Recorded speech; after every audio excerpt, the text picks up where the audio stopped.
வணக்கம் நண்பர்களே. தமிழ்நாட்டில் தேர்தல் முடிந்து வருகின்ற 4ஆம் தேதி வாக்கு எண்ணிக்கை நடைபெற இருக்கிறது. அதற்கு முன்பாக தேர்தலுக்கு பிந்தைய கருத்து கணிப்பு என்ற பெயரில் பல நிறுவனங்கள் கருத்து கணிப்பை வெளியிட்டிருக்கிறார்கள்.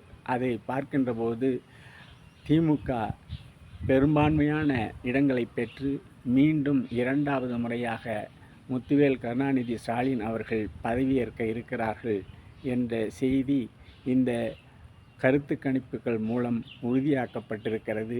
ஆகவே வருகின்ற 4ஆம் தேதி திமுக மீண்டும் ஆட்சி அமைக்கும். முத்துவேல் கருணாநிதி ஸ்டாலின் எனும் நான் என்ற அந்த வாசகத்தோடு மு.க. ஸ்டாலின் அவர்கள் பதவியேற்க உள்ளார் என்பதை நாம் எண்ணுகின்ற போது மிக்க மகிழ்ச்சியை உரிய ஒரு செய்தியாக இருக்கின்றது.